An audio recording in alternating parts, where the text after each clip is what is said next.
Hey, everybody, welcome to the Cyber Melee, the MSP Cyber Melee. And if that video exploded your eardrums, apologies. But they can't hear your apology now. No, No one can hear our apology now.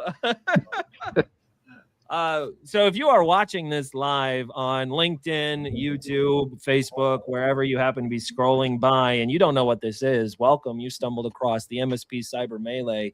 If you are on this call right now, or you are in the virtual studio as a contestant, you should already know what this is, I hope, at least a little bit. But yeah, so just for context, for those of you who have stumbled in and are watching this live, the MSP Cyber Melee is an initiative that Martin White and myself put together with our dear friends who all you see on the screen here in front of you several months ago. And the thought process behind it was MSPs and IT providers in our world are the unsung hero of their customer when it comes to protecting protecting the world, everybody, right? And we wanted to have something a little fun for you all. So this is a competition. Everyone who is a contestant today went through a round one qualifier. They signed up, they registered, they either represent an MSP, work for an MSP, or an IT provider themselves. And they had some scenarios emailed to them that they had to respond to and qualify to participate in the live melee today. The stakes are high. $1,000 Amazon gift card to the winner. Anyway, this is how it's going to go down today. If you are a contestant, I'm about to drop a link in the chat to the rules for this engagement and how you participate. So I believe I drop it in the general chat for the webinar folks here. If you're a contestant, do please verify that you can see this link and use it to join. I'll need some people in the chat to verify that they are getting that. But I'm also going to share my screen here.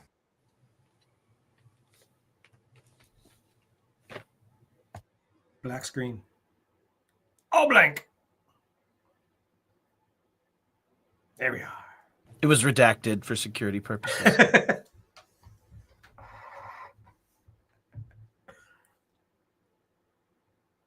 I think we redacted the commentator too.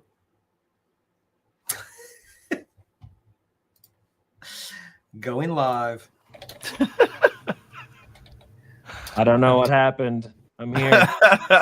Guys, man, if you were in the virtual studio before we went live, my camera was bugging out and all kinds of stuff. These are the joys of doing things live. So thanks for hanging in there with us. All right. Abby says I can click you the link. So it looks like Abby can click you link. That's right. Travers can click you link. All right. So a few things on this page before we get started. There's 7 rules and only 7. What's going to happen is we're going to spin a wheel. The scenario will pop up on screen. One of the judges will read the scenario, and you will have 5 minutes to submit a response. If you scroll down on that page, you will notice there are 7 forms, short forms for you to fill out. It's on you to make sure you're corresponding with the right question, okay? So you can only submit one answer per scenario. So don't submit your second one in the scenario 1 box. Scroll down to scenario 2. You're all adults. I think you can figure that part out. You'll have 5 minutes to submit your response. Anything that's submitted after that will not qualify. And yes, they will be time stamped. So be within the time limit. I mean, we'll be a little gracious because of internet stuff. I hope we can be gracious because I have to be gracious for myself as well. But anyway, you need to include the same email address that you registered for the melee with. If you do not, then we won't be able to attribute the answer to you. So if you don't remember what you signed up with, go check your email because that's where all the stuff has been going to you for.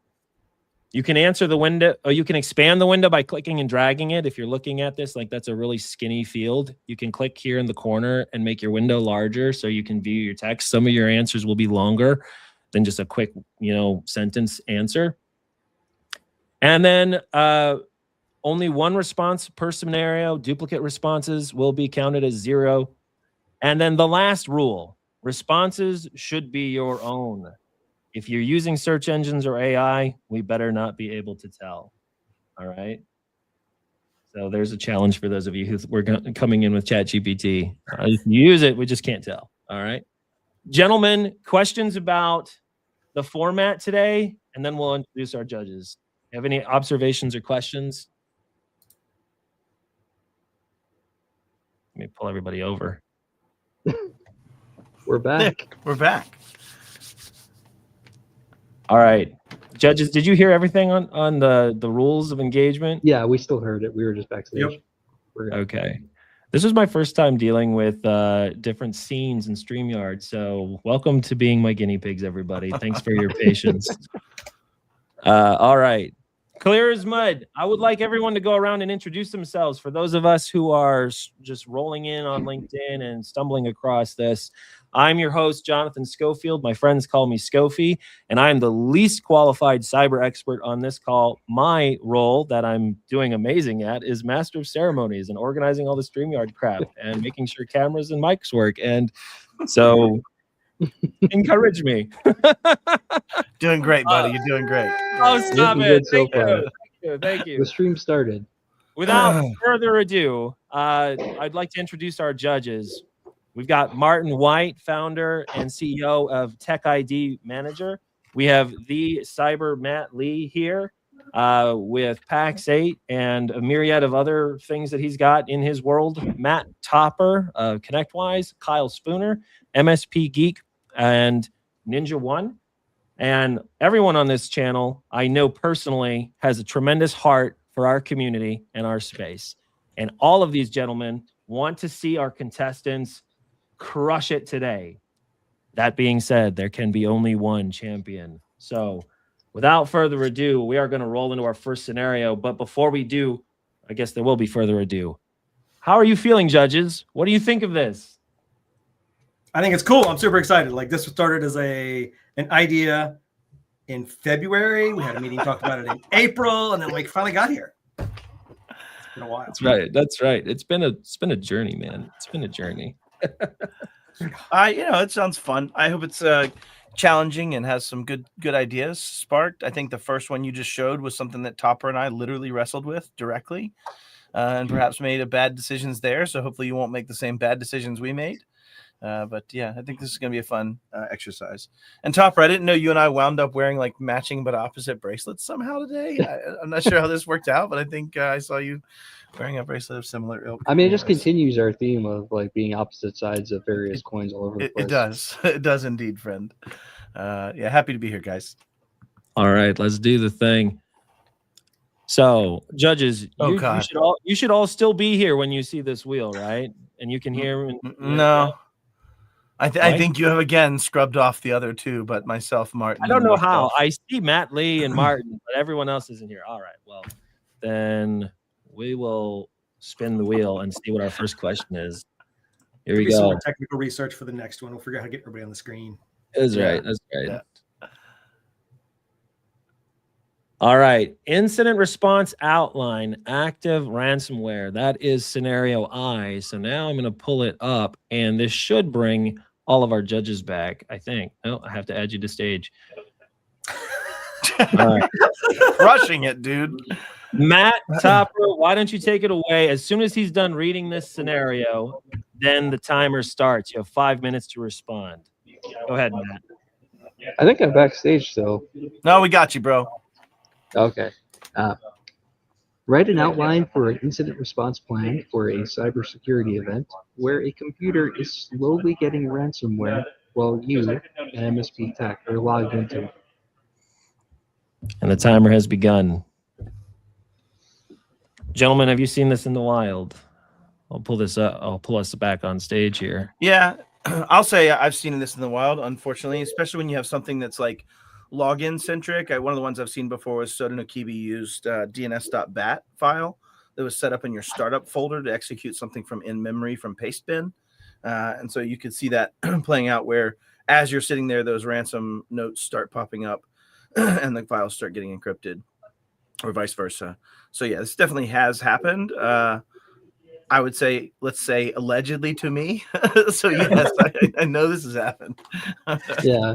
It's definitely rarer though. Like usually you end up getting called after Yeah. that's happened. I have been walking down the hallway and heard somebody yell out and then walk in their office and look over their shoulder and seeing files change names and get encrypted as they're like trying to do what they're due for their remote session. Joe Goldstein asked, logged in remotely or at the device? I'd say dealer's choice in this case. And I'd even allow, in my opinion, y'all judges disagree or agree, the context of you have been presented this by a user that you did not yourself happen upon, right? So this could absolutely be, anybody disagree with that? Matt, Topper? Or No, I think that makes sense. Okay. So for context, if you're answering this, you could have walked into this as a tech at a help desk, and Sally or Bill are going, I don't know what's happening here, but something's getting weird and I can't see. And it's just that slowest dog shit old machine that's been sitting around. That's the only reason it's taking so long is there's no AES offload chip. And it's so freaking old that it's on spinning platter at 5,400 RPMs. That's barely able to keep a spinning motion in a circular plane on the Z axis, right? And you're hearing it go chunk, chunk, chunk, chunk, chunk, chunk, chunk, chunk. Yeah. But I think we'll reject answers of the form of it turned out somebody stored their GitHub repo in Dropbox. Oh, that's funny, actually. Why Sounds are like all a these gentleman. files changing? That's delicious. Or Git repo, I guess, not GitHub. I follow what you're going with, though. I made the context jump there. Spooner, do you still sound like an alien? Probably. Yes, that's awesome. He sounds amazing. It's life. It's all this week. Actually, Spooner, what you are demonstrating right now is resiliency, and here's what I mean by that. That mixer board had an entire cup of soda or coffee or something spilled on it. No, I have no idea. Like, someone was like, "Hey, you're having audio issues," and nothing has changed in my setup for months. Okay. Oh, and I was cleaning out like cords and removing stuff that I didn't need on my desk anymore. I was looking at it and I discovered that there is some substance in the middle of my mixer. Are you USB or are you direct 3.5 millimeter audio? From the mic out, I mean? No, I have an XLR mic. So I have a Shure going to a cloud. Okay, great.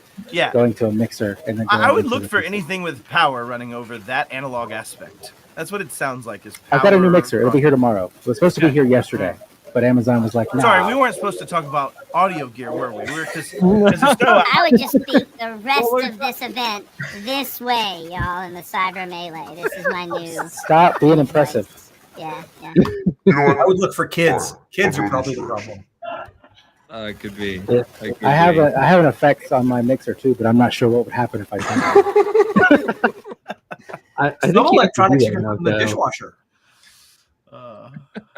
Gentlemen, there is 1 minute left on the clock for your incident Getting any response answers? scenario. I'm refreshing the page and I'm trying to see. There's no submissions yet. They're probably using every bit of their time to. So what are we thinking about? Like, what for me, if I'm stumbling on something like this, right? What's the first thing I think about? Topper, what do you think about? So the first thing I think about is trying to figure out if is this manifesting on this machine or actually happening on this machine, right? Yeah, Do they have a network share open and they're thinking it's actually on the machine, or they're just doing the results in some way? Probably I'm thinking like host isolation anyway. Yep. But from the investigative perspective, like I don't trust the user, obviously, so I want to find out like where this actually originated. And you're going where my brain goes too, which is I'm trying to figure out how broad is it, where is it, and I'm trying to ascertain where can I gain containment, right? Like if we're in manifestation of some form, we're watching it happen. To your point, is it happening at somewhere else on another remote host where the execution process is playing out, or is it happening locally on this one? But either way, the goal is to isolate those assets and stop it from growing out into more things, right? That's the goal I'd be thinking about. That is time, not to interrupt the great discussion, but that is time. I have gotten a HubSpot notification that a few things have come in. It might take a second to view them. I'm going to pull it up and see if I can see our responses here. Submissions. Yes, we do have a handful. Are you wanting to see them here? Are we wanting to pull them up here? What do y'all want to do? Let's pull them up. Let's start the yeah. next fun. question Let's, and then pull up their answers while they're. Okay, cool. Yeah, we can do That's that. a Let's- great yeah. idea. It's almost For like that was sake the of plan time. from the beginning. Like that sounds It like was. amazingly executed. As I would Absolutely. understand. almost like plan. we thought about this in the past. All right, I'm gonna have to All stealth right. I'm gonna relegate during these scenes. I'm just gonna drop. I don't want to leave my compadres hanging, man. No, I'll bring them back in. All right. For question number 2. Oh, I love this question. This is one of my favorite All right. ones. When I was writing Convince the CEO of MFA. This is question H. I'm going to pull it up here and then bring all of our judges back on screen. It kicks Kyle and Matt because it doesn't like them. Kyle, I don't know if I should ask you. Do you have any audio? Take it away, man. Read this question for our contestants. The moment Are you finish sure? reading it, the timer begins. Go ahead. Write an email to convince a stubborn CEO the importance of doing MFA on their phone when only half the company has it enabled and he knows that. All right, time has begun. Time has begun. We'll bring all our judges back here. All right. I think I'm just going to read the responses so that we don't Like share any names or anything. Yeah, That's right. That's right. The other thing I'll add to that real quick context of like convince them of doing it on their phone.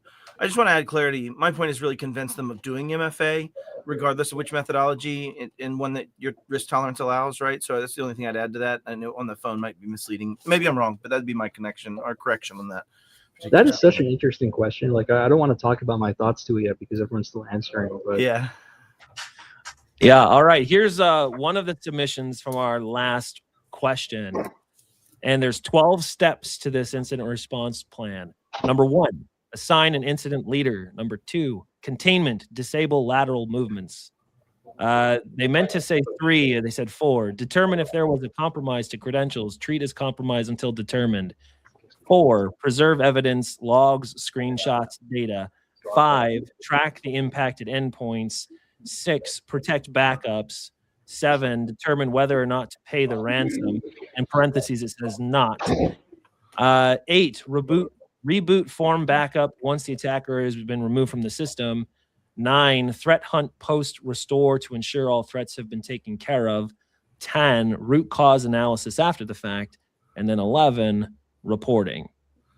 That was our first submission. We only have 5 minutes to talk about this. Matt, I saw you get sparked hard, so go.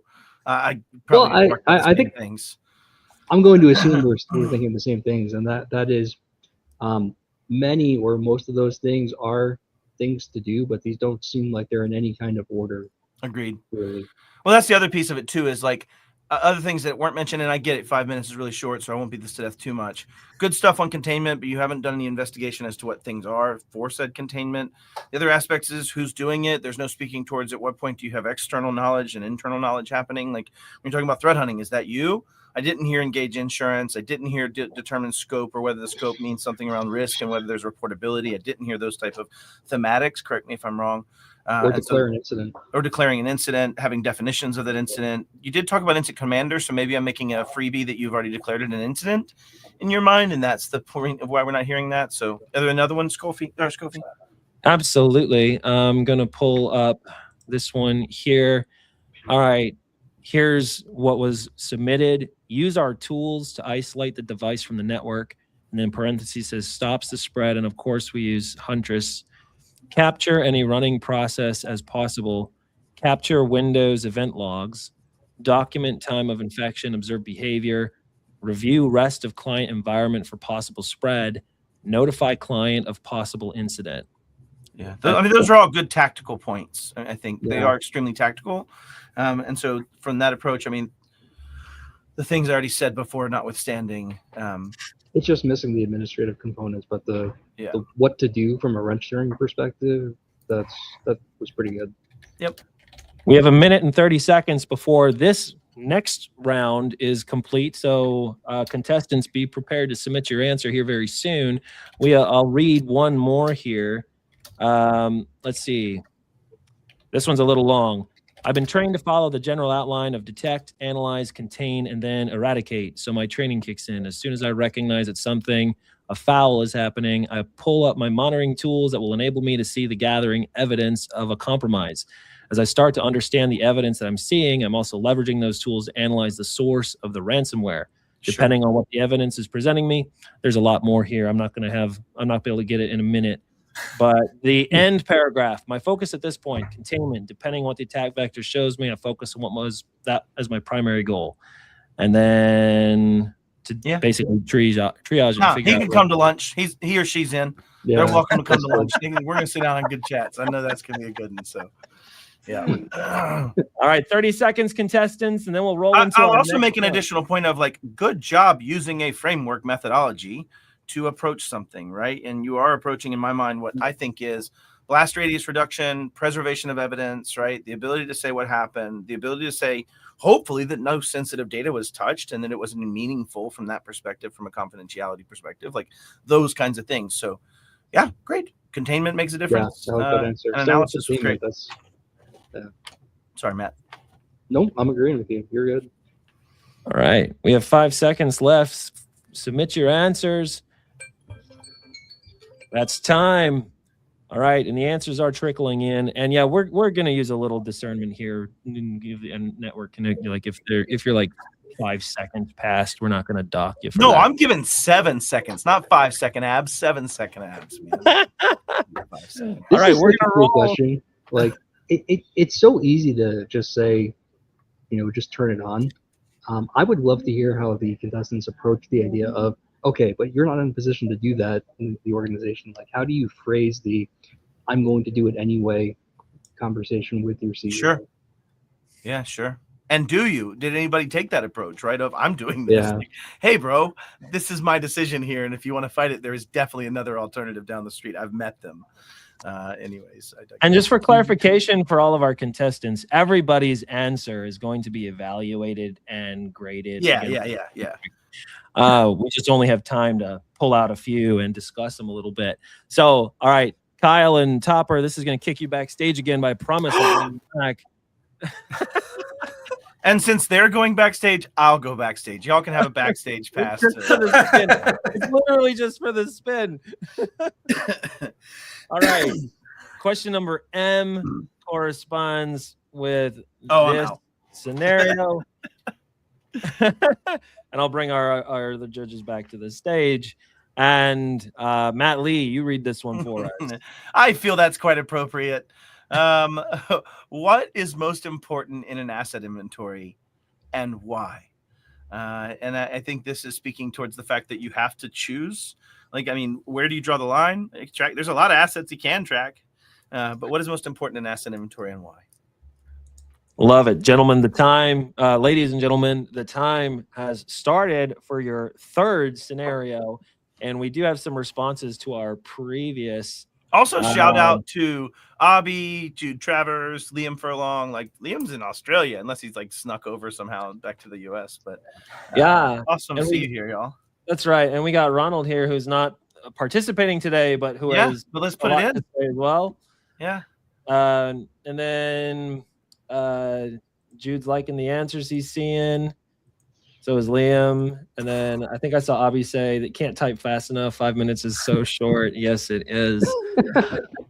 On the question of our last question, or let's look at some of the scenarios or responses we got there. All right. Here's the response. Hi, impressive CEO with title and things. Thanks for your engagement in the ongoing discussion about the role of MFA. MFA via the phone app remains the best tool we have in our defenses against cyber threats. It is challenging to acknowledge that many in the company have not taken the step of engaging with the security measure, but as the leader, you have the opportunity to demonstrate your value for protecting the company's data and reinforcing the importance of security at this time. Other measures we have simply do not add the protection you need, and as the CEO, I'd like to highlight that you are the priority target for someone looking to compromise the data of your company. We would like to work with you to navigate making this change. It may be that you have tried setting this up previously and had some challenges or seen others struggling. When can we call or visit to walk you through connecting? Kindest. Sure. This sounds like a ChatGPT response. It does. An email ChatGPT response.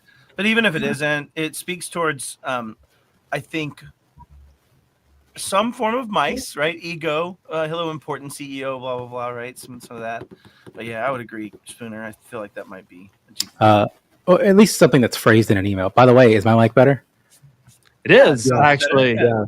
I've Way been better. fighting and slowly winning. But ultimately, I do think that was like that's an email response that it's not a conversation that is taking place. It's a almost like a copy paste standard response to anyone with a slight edit at the top about how important you are. That's just what it feels like. I'm not saying this would happen, but I mean, it was clearly written as an email template, and they must have perceived the scenario as that was how the communication was happening. I'm assuming. sure. But like as a in my interactions as a technician talking to a CEO, they're just going to respond with, I still don't want it. Yeah. Like that you've not convinced anyone. Did we ask? Can I clarify? Did we ask them to respond as if they were writing an email? Yeah, we did ask not. them to Write email? an email. Oh, Was it that did what say they- email. Yeah, that's what I did say write an email. Yeah, I Was, thought. was it an email? Yeah. I didn't. Yeah. Oh, Okay. that's my bad. So, didn't but know. even that notwithstanding, go ahead. Sorry, Topper. Like, was this a technician, or is this someone who has a title like VP of IT or someone in a position of authority asking us?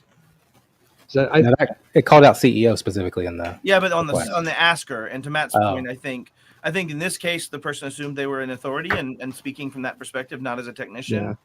Is the way the letter read. I don't dislike the letter. I would say that we've set them up for this, and I'll have to set those feelings aside because I'd rather have this face to face, one eye to two eyes, right? That's the way I'd rather have this conversation with a Sure. CEO like that. Is listen, let's sit down and talk about it. You want to know the number one way people die?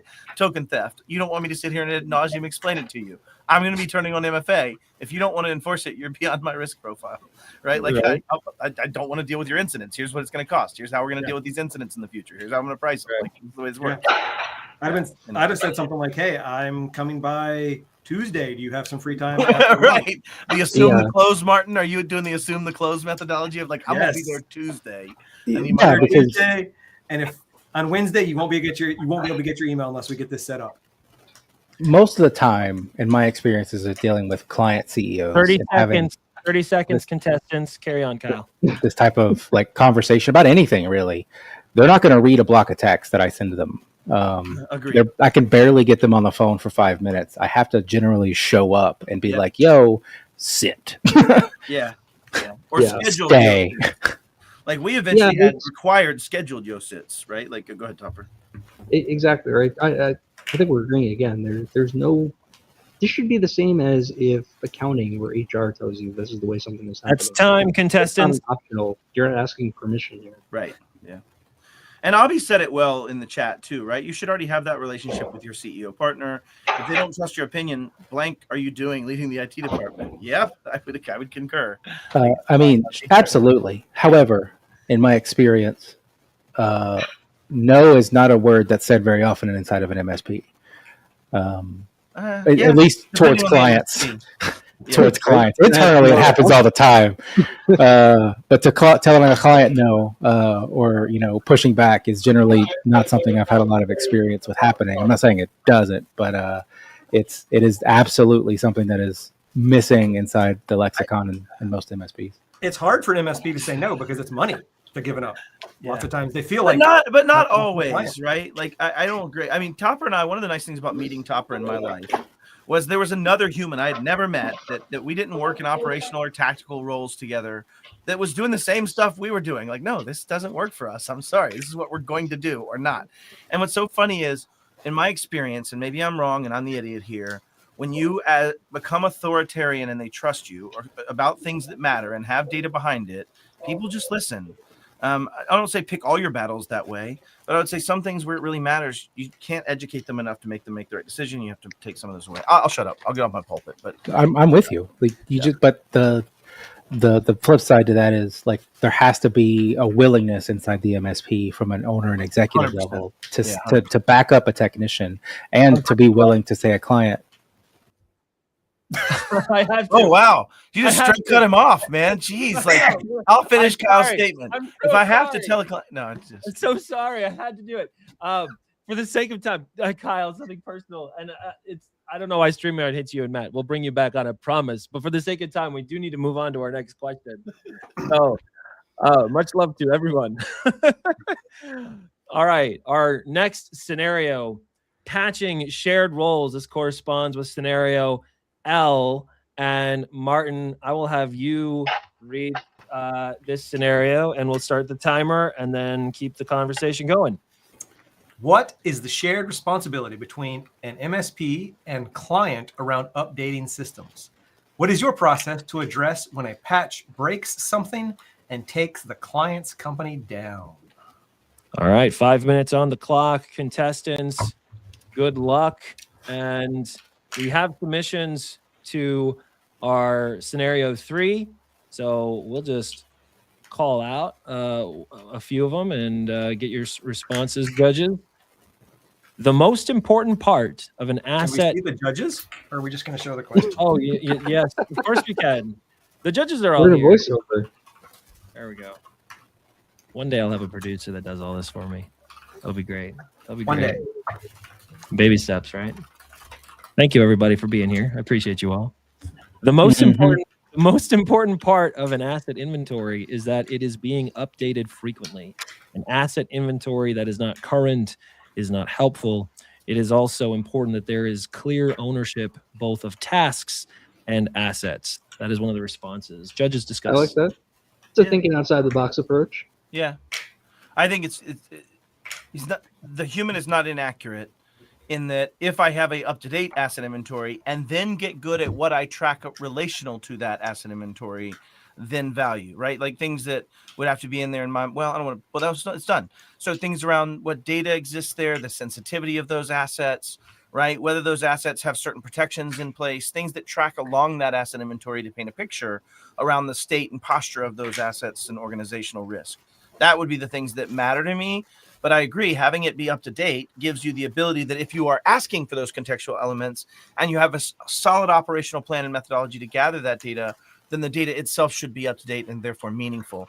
If you had the best ideas of things to track and did it poorly, it would still suck. And so I would agree that that is probably a good solid foundation in my mind.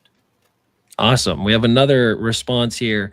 Assets inventory needs to track all the quote unquote stuff that matters to your org. This could be anything with value that we need to maintain ownership of over time. From physical perspective, we need to track assets with financial values so we know our company value for things like tax reporting and the lifespan of devices. How else would you know when to replace something? From an IT view, we need to track everything we need to maintain over time. Devices and their names, serial numbers, assigned owner, OS, access lists. This both helps us know the life cycle of assets and the amount of stuff we have eyes over. The importance comes from you needing to know what you have to cover it. You don't know what you don't know. Keeping as much info as possible helps you recover from incidents too. Interesting. That to me puts you too much into the physical thing view of the world, because I don't hear things like information or That's right. that aren't tangible, right? So for MSPs, your access to your clients is an asset that you need to be thinking about. Yep. I also would say, adding to that, I don't disagree with any of the things they've said. I would say that in the scope of information security, I would want to focus on assets, what data is there, what kind of sensitivity am I looking at? And really, when you think about it, when you look at CIS's definition of what is an asset in 1.1, is anything that has the ability to store or process data. And so now that data may be in categories of meaningless kiosk front end, no access to anything data, or like super keys to the kingdom and Bush Beans secret data. Like it could be those kind of things in variants. And so I would agree with Topper. Too physical, but the physical could lead to an offshoot that deals with this in a way that's meaningful. But I'd say you're trying to boil the ocean there too. That's a big, big ask. When this seems like an internal IT's perspective, potentially, not an MSP I would agree. Perspective. But I don't want to discount the value of tying it to money and budget. And so, like, I agree with you. Yeah, totally. Sorry, it's just from the way they were approaching it. It felt like because as an MSP, you start getting more familiar. You rapidly get quicker with different aspects of what is considered an asset than, say, internal IT, because then you generally just have a machine and a printer. Those are assets, right? That's kind of the thought process that happens until you start getting more familiarity with the data security and processing data and browser security and all that stuff. 40 seconds left, ladies and gentlemen, contestants in the chat. Get your answers wrapped up for scenario number 4. Any closing thoughts on this particular I have scenario? one more comment, Kofi, and that is just be careful getting so into the we have to have a dollar asset or dollar value to it. Like, it's good if you can have it, but the numbers start to become educated guesses at the absolute best very quickly. 100%. Yep. There's also that continuum from physical asset like truck, computer, goes toward the intellectual assets, and then for a developer like me, it goes all the way to like the databases. Like, these are the data, Sure. these asset databases. These databases are assets. These backup are assets. Like, That's time, contestants. That's time. I love Jude's question of, do I lose points for wearing my IT Nation hacker hoodie for Melee? No, I would probably say you gain points, but that's a humble flex to try to garner favor from Matt Topper. And I feel like that itself is a loss of points, not the former. Amen. Because he's only 1/4 of the vote. You have to put on, MSP Geek and PAX 8 and a Tech ID Manager attire I will too. say, having a beard shave coin like this does get points from the judges. I'll just say. Absolutely. Just so our contestants know, your responses will be anonymized when the Tech ID Manager coins too. when the judges. I got MSP Geek volunteer coins. I got 3 of them, and I have to make a 4th one for the next year. Now we know Hashtag why club. they cut us off scene, I think. Yeah, now it makes sense. It makes sense now. All right, we're going to roll into our next question. And we're going to spin the wheel. Big money, no whammies. We're missing the clicky sounds. Click, click, click, click, click, click, Click, click, click, click, click, click, click, I click. don't know. Boom. Oh, here we go. Here we go. All right. Oh, this is great. This is question B, scenario B. I'm going to add our guys back to the stage. All right. Who read last? I think it is Topper's turn to read. My turn. Okay. A role-based access control is defined for technicians at an MSP to allow access to client systems. Technicians are limited to only their team's clients. Nice. Due to scheduling and ticket load, John on Team Alpha needs to help Eric on Team Bravo with a Team Bravo client. How do you get John access to a Team Bravo client? And I'm assuming we're talking administratively, right? Yeah, I think we can't get technical. Yeah. All right. 5 minutes on the clock, everybody. Ubering to the site is probably not the right answer. Yeah. And I'll actually share that this was a Topper and I literal weeks of discussion, Topper. Are we talking weeks? We spent a long time wrestling with maybe too long about this, but we had a situation where our Team Alpha, Team Bravo, and Team Charlie in each location needed to be limited. And one of the rules I had was, right, live compromised. I want to live where we limit the blast radius to the limits of our insurance, right? So I'd love to have a compromised technician in Dallas only impact their clients, not the 697 clients we had on roster across all of the orgs at that point. And we tried to define, how do we do that? How do we do it administratively? How do we do it technically? We would ask you to focus more on the administrative components that matter in this. I think getting in the technical weeds would be very situational and extremely contextual. So, but I'd love for you also in your answers to present some of the challenges where this could fail. I'll give points of giving challenges where this can fail. And those were the biggest things we argued over, were the failure points, I think. I mean, it's a really interesting issue that comes up when you start doing things like, do you have centralized escalations team? Or do they maintain access to everyone? All sorts of. We just have one guy in a closet, and he just fixes all the problems. Yeah. All right. While we're waiting for our contestants to respond to this scenario, here is one response to the previous scenario. So back to patching.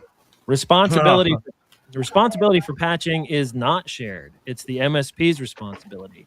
Acknowledge there is an issue with the patch. Let the client know your team is engaged to resolve the issue. Stop the push of the patch. Escalate to senior internal techs if possible.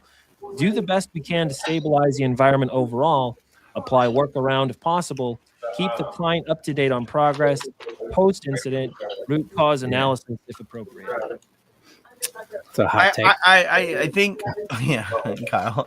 I'll give it this. I'll try to give this. I believe that take was meant to speak towards the failure in the patching modality more. But I would actually challenge completely this whole premise, and maybe this isn't the right time for it. I use patching as a shared responsibility because it's probably the purest example of a shared responsibility I can think of.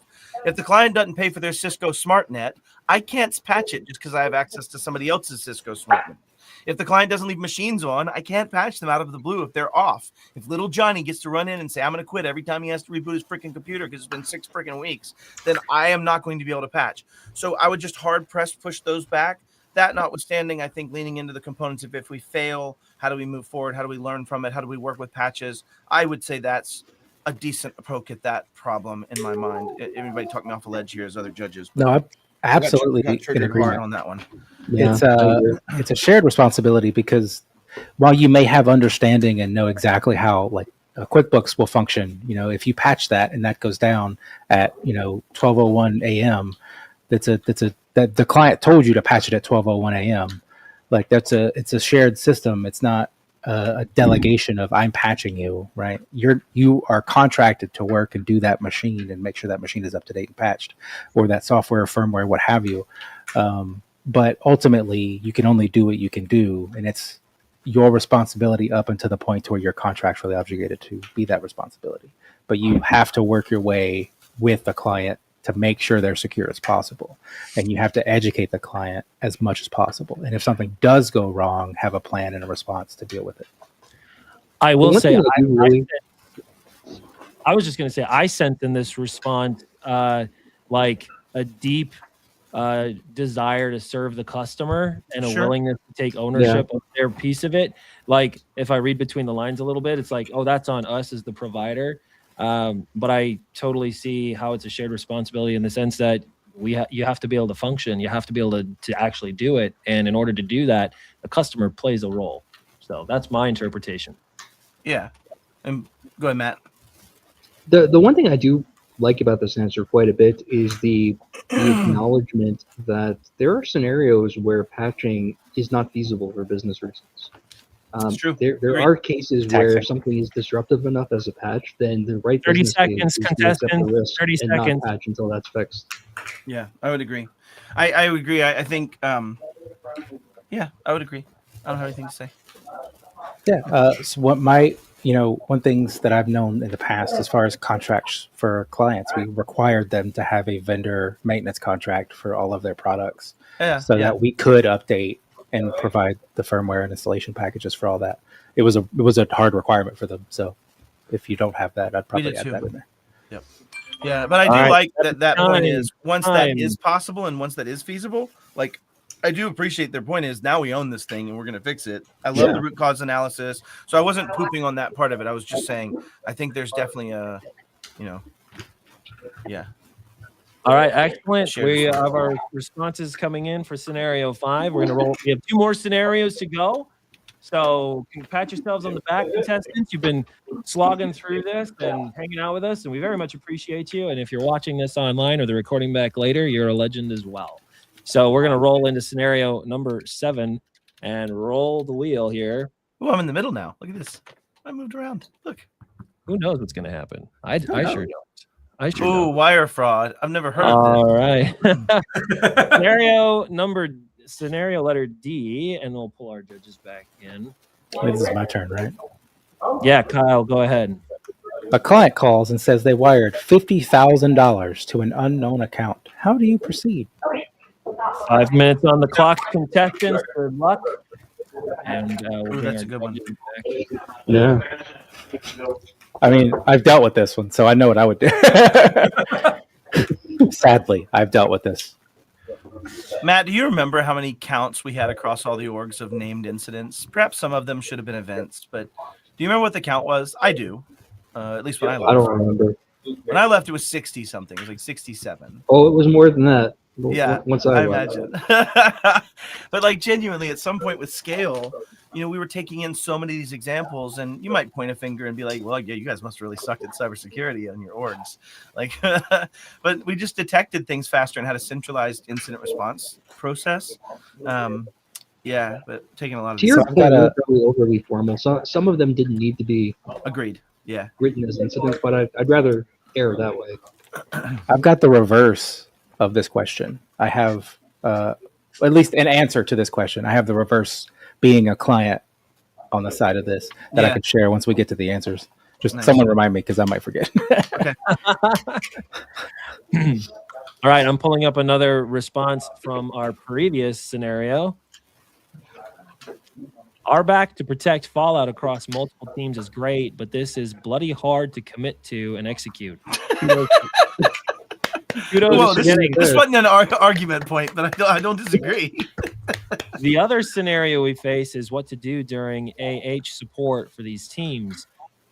SOZ, my audio dropped and I missed the last line. Hoping I got this on track. Options we'd consider. That's hilarious. I'm sorry that you had that experience. Temporary role elevation. Time-bound RBAC role for the support team requiring manager approval. Nice. Having this ready to roll in advance may be key. JIT, use a tool to support. Like MS just in time, having a team specifically prepared for the support mechanism would be another key to enable the fast action, but also along approved lines, not making it up. So have team A always supported by team B and team always supported by team D, etc. Maybe we could step back and consider other options to reduce load than just this avenue. Perhaps the team is missing something and reducing load through another path is better than getting someone access outside the approved lines. That's a question. I like that. I like that answer. No, So I do. Yeah, go, Topper. There's always going to be a need to go outside the team though at some point, right? You have your VM expert or maternity leave. But what's funny is we ended up doing almost just that, Topper. We merged Team Alpha and Team Bravo to have cross support as a primary structure. So I'll give award points for that as well. But I like the line of thinking. The line of thinking wasn't just fix this problem, give them access. It was give them access now, figure out a path for it, and then take systemic approaches to not necessarily have to give access, as long as there's also cross forces of, if I give all those people direct access all the time, or even JIT, I'm exposing maybe potentially more risk. I will give specific in my point of, I love the concept of not only just JIT and just in time or JIT GIA, just in time, just enough, but also auto-timed was mentioned twice, once with an automatic component and another time with the component of saying having a team that deals with these escalations, presumably to be able to deal with the de-escalation component of this. Yeah. So I love this answer.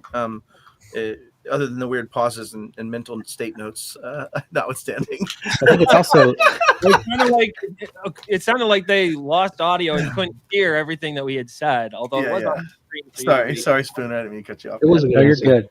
I like one of the reasons why I like this question format is because there's not a lot of context provided in questions like this, and it opens up thinking, right? Because to me, this is a situation, like my initial thought is this situation is something, if someone on Team Bravo is gone, maternity, paternity, vacation, what have you, and we need to pull from Team A who's not overloaded to facilitate assistance. So we remove them from Team A and add them to Team B for the temporary time. And that's the process, right? In my brain, that's how it would 30 seconds, function. Contestants, 30 so seconds.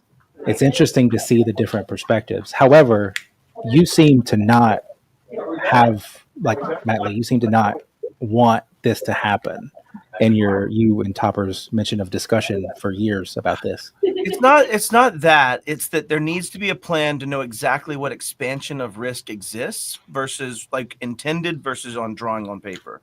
When I draw it on paper and I isolate this pod to that pod or these clients to these clients, it's fine to escape that and bring that to Team Charlie. I just need to be able to know that in my mental picture. If I think they're only to this and they actually have all this other access. So for me, it's not about dropping it. It's about knowing when it happens and defining exceptions and having ways those exceptions crawl back to the desired state. That's where my mind. And you said the key word: make it truly an exception, not a normal course of business. So in that, you're like giving someone on Alpha stepping in for the day, and he's just giving access to Team Bravo, and he has both, and you've just doubled your risk for an issue. That's correct. I now have 50 clients that if this guy gets popped, because what I was thinking about in that case, and I'm sorry if we're holding you all up too much, Skofi, is that I know that my techs could be either internally compromised or could be bad jackasses that do bad things because they've been compromised morally or otherwise. And I have a duty to respond to that insider threat or compromise. And so the best way I could do that was limiting their ability to cause all clients to suffer, and at least being able to argue to that, because I've had people tell me they hate me. I've had people say that I destroyed their lives. That wears very hard on my heart. And so what I would never want to have to say to somebody is, why did this guy have access to my stuff? Because I was too lazy to limit what they had access to. They should have never had access in Colorado. Why did they? Well, because I was too lazy to do it. I don't think that's a financial. I didn't want to fight that battle. I didn't want to. Yeah, I get that, and that happens a lot in all aspects, not just security, but like in everything. Like you're trying to do the right thing as an IT person who's knowledgeable, and it can be very wearing just to try to upgrade your server. You're running on Windows 2000. Please just. Let's go to 2003. Something. I have more to say on this topic. I'll write it in the comments because I know we're already over. Yeah, so I want to interject here just because we have one more scenario and we have like 9 minutes to get through it, and we have a few other things we need to get done. Before we jump into scenario 7, the final scenario, none of this would be possible if we didn't have Tech ID Manager pulling all of this together. So this isn't meant to be a big sales thing, but we really want you to know that we're passionate about supporting MSPs, and Martin's going to share just briefly a little bit about our story. And in a minute or less, he's going to convince you that you should maybe have an additional conversation with him. After this, we'll go into scenario 7. But while we're wrapping up in these last few minutes, this is the first ever MSP Cyber Melee. If you were here from the beginning, it was a little bumpy start technically and production-wise. Thank you for your patience. Do you like this? We would love to maybe see this be a quarterly or an annual competition and maybe go bigger with it and hire Scofie a producer so he can do 2 things at once and not lose his mind. Be prepared to give us some feedback. I'm going to send out a survey at some point in the future, and we want to hear what you'd like to see. And tell us where it was great and tell us where we could be better. Without no further ado, Martin, I'm going to give you the screen for like a minute. Sound good? Yeah. All right. Because we got to pay bills. Like this is the ad in the middle to pay the bills, because this is brought to you by Tech ID Manager, and it was totally unintentional. But the previous question is the problem that Tech ID Manager solves, which is I was hoping would be one of the questions. But like that role-based access, granting access, removing access en masse for technicians across all the infrastructure is what Tech ID Manager does, and it comes from me being in that situation where Matt and Matt were, where technicians needed specific unique access. They needed limited time access. They needed just-in-time accounts. They needed access to all these things, but that access needed to be traced, unique, loggable, addable, and revocable, and also automatically revocable. So that when somebody comes from Team Alpha to Team Bravo for the day, in Tech ID Manager, you can say, grant this person access to these places today only, and then you can forget about it. And at the end of the day, all of their access is removed. And you can layer on top of that just-in-time access for that time frame. You can also do the GG, just like Matt said, where it's just in time, just enough. You don't have to give everybody all access all the time. You can do pods, layers, teams, whatever, with just limited access. Check us out, techidmanager.com. We'd love to hear from you if you want to go there, and check out Request a Demo in the top corner of the page. We can cover in much more detail specifics of how Tech ID Manager can help you solve the privileged account management problem that MSPs face. Now, back to the competition. All right. Thank you, Martin. Yeah, I highly recommend you checking out Tech ID Manager. If you're an IT provider and you deal with these privileged account management issues, all of you do, I highly recommend it. All right. For the sake of time, we do need to keep rolling. So we're going to pull up the wheel for scenario 7. Big money, no whammies. Here we go. Tick, tick, tick, tick, tick, tick, tick, tick, tick, tick, tick, tick, tick, tick, tick, tick, tick. Oh, what a one to end on. All right. Scenario A. All right, we're gonna pull this up. Jesus. And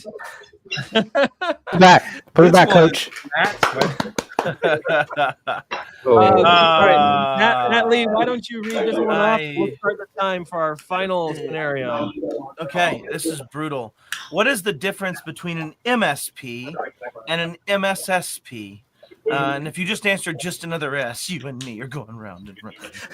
All right, fair. But also, I might award that. I have lots of opinions. 5 minutes on the clock. Oh, did you just say 24 hours? That's delicious.